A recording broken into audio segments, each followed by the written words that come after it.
prophète pour passer un message. Net n'andenge na comprendre peut-être. Même si on peut un message n'était pas dans Nzambe et puis oye. OK, au délivrer yango, batu ba yoki yo. Et puis ba kebisa na likambo oyo Nzambe asali nini. Ayebisi bango. En général, le message Nzambe ezala na malamu te, il ne faut pas t'attendre que Nzambe ne te message ka mikolo que Nzambe toza koya poto brisker na makambo te. Le message Nzambe est commis. C'est ça seulement le rôle de prophète. Na vie na biso. Na koyiko supporter yango na mukanda Esaïe 30 verset 9. Oui, pour autant, on a mukanda nombre 12, 16. Regarde comment on a été rôle à prophète ça encore moko. Pour que nous tika message à Nzambe. Parce que nous c'était encore un message à Nzambe. Il y a une différence entre message de la Bible au tangeli ya batu na message et ou te pas nani. Et pas Nzambe. Parce que bande ko supona ba oyo bazali ko continuer ko yeba te toza wapi toza okende wapi. Quand on parle de prophète dans minute oyo, makambo o eleka ki 600 ans avant koya ya nkolo Yesu. Na wana Bible ezalaka nanu kutu atamukete. Mibeko kaka mutu ezalaka ya nani? Ya Moïse kaka. Donc mutu ayeba ki penza message de Dieu te sinon que kaka à travers ba prophète Nzambe ko pesa la ba message. Confusion to comme na mikolo mama ali pourquoi tous na ba problème na ba comprendre ba prophète oyo na pourquoi ba prophète ba toni ma balabala par erreur. C'est passé baza ko bossa na été place Bible ezalité. Batu comment ba koyebela Nzambe. Yo yebisa ngai.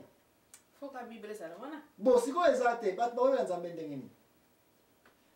Nde yango différence entre biso na taya ba prophète oyo toza kolobela 600 ans, 700 ans. Banda Moïse batani onso oyo toza kolobela. Rôle ba prophète ezalaki parce que Biblia ezalaka na bandako ya batu te.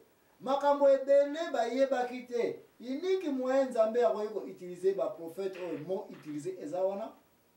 C'est parce que bango akoki ko loba na bango boye baya bazui information et baki ko tika na nani na peuple. Donc ça c'est la préparation. Bazo préparer, prêt à se préparer. So bazo un message non.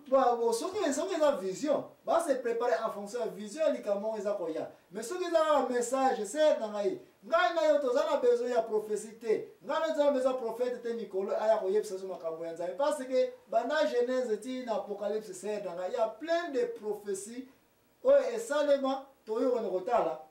Na comment esalemena na ba message milliers de messages dans la Bible c'est na ya wazo ko na mikolo lelo ba prophète bazana ba mpena na valeur te na ba cité na biso bazana ba mpe kutu respecter pe kutu te net na bandenge ba prophète ka so moni l'homme les a na roza ko banga mikolo ezana mosute parce que rôle na bango ya kopesa nini message ute pa Nzambe oh na bandako na biso kombe de Bible ezana wentu ba mbeto na biso tina ba hotel okene onokuta Bible ezozela yo na porte na se akusa lo sala makambo wana ozona na ba ani rôle ba prophète ezalaki kozwa message Nzambe kopesa yango na bato ezozanga ta ezozanga pema mingi pona kota na likambo oyo parce que naza komona ete mama ani na yo mtu za activiser au représenter ba bande bazo banda c'est comme si ba doute ezaka c'est comme si tuzaka kopesa ba prophète poids oyo bazala kopesa ona ta ya kalatina data lelo un prophète pour ya kopesa message de Dieu. Oui, c'est parce que na il n'y avait pas la Bible, il n'y avait que quelques commandements à Moïse qui n'avaient pas. Et bon, makabususu ezakoya oya masueka mu. Oya Nzambe ka ayebi me alingi yo mwana ya mutu oyeba yango. Makambo ba comportement ya batu ya mabe. Nzambe siko alingi ayebisa yango. Comment oyebisa yango? Outillage. Bible azali ko sala c'était des prophètes. Mais na ta ngana yo mama ani. Toza obligé to kena malako na Nzambe to ne kotala makamini Paulo asilikela kina ba Galatiens ekoti yope message Nzambe yango wana kaka prophétie na yo yango wana kaka onmoye ba koma église soza kotambola ozana besoin prophète songolo te aya na église ya ko prophétiser kene kana na mukanda apocalypse kuna notala les 7 églises comment batambola kinini mabe. Mais maintenant, vous allez kolobela awa ezako senga technique moko très compliqué pour Nzambe pesa ba message na ye soko ya kotala biloko boye ezali te ka sorte mise moko eza koleka awa entre ta ya kala na ta na biso ta mikolo yo makambo ebele eleka ba prophète basalaki eza na oka malamu mpona mise mpo na kotala comment basalaki yango mais biso eza na information trop riche. Nous n'avons pas besoin de prophètes. Mais nous avons la Bible. Nyonso eza na Bible. Nyonso eza na Bible. Na tala bango bazali na besoin ba prophète parce que bayebaki te comment koyamba message eza koute pa na Nzambe to Nzambe alingi nini. Biso message on nyonso tout sans exception. Toza na yango déjà. Ya wana ba role batezalaka na tana yango.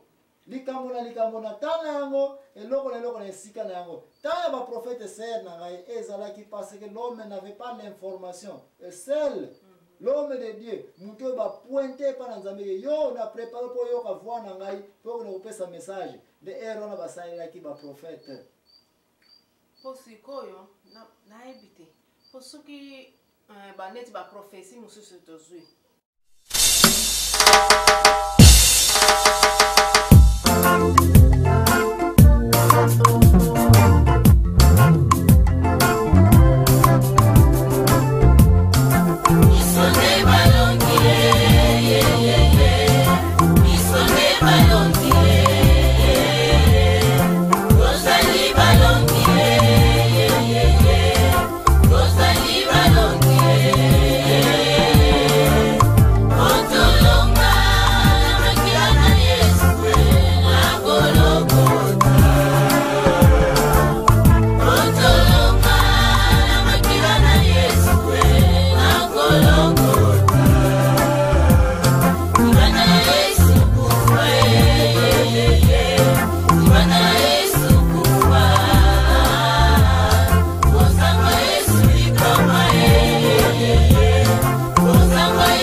Champion ya solo za molongi mokili tomoni ye obeti ndembo na makolo bolongi babengi bino ba champion ya solo boza balongi ye mokili bamoni ye osali mosala kitoko na mokili bapesi yo mwa trofe ya solo za molongi mokili tomoni ye kasi eza na molongi moko alonga balongi ye likolo ya balongi ye yesu ye atikalaki na lingwanda ye kwelenge mobali ye na miso nde ya bato soni ye kopanga na mopanzi na ye na gologota ye mpo lelo nga na yo tobengama nde balongi ye yezo ye posuki baneti baprophétie mosusu tozwi bayebisaki biso ke na église na bino église na biso OK que Nzambe azopambola bino nyonso bozozo bandaka minene. Ozo comprendre? Oui. Biso nyonso to mibomeaki ye bandaka minene baki o mituka minene. Sikoyo natango na zoyebisa yo bandaka wa minene mtosoko soko futa na mote. Bokoti na ba credit. Yes. Ba mituka nyonso babotoli.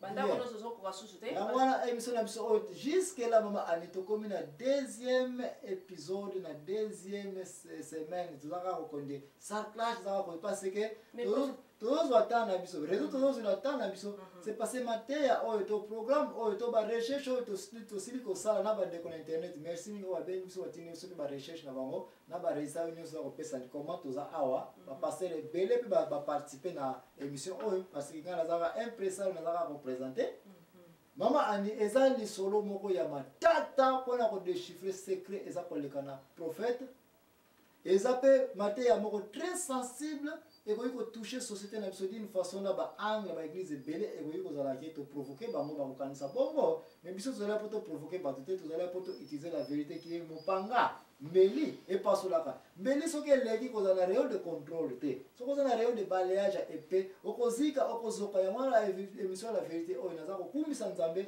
ndenga za ko sala biso toza ko sala sarclage toza ko lexambela même na ba église na biso. Même na ndako nga même na vie na ngai même na connaissance na ngai soki na bwana kuna place mbele za ko sarcler na ko zoka.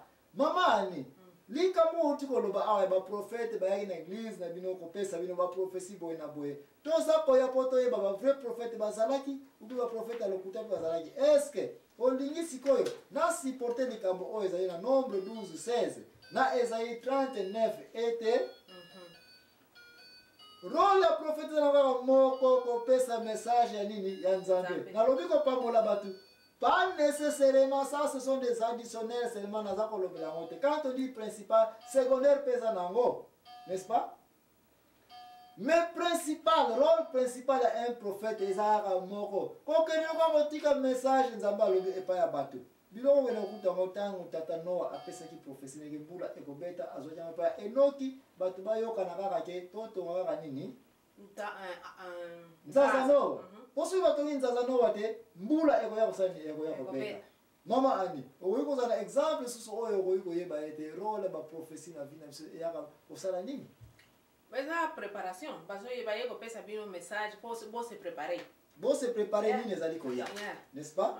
De importance ya ba prophétie yango wana. Mais si tu zali kolobela prophétie te passé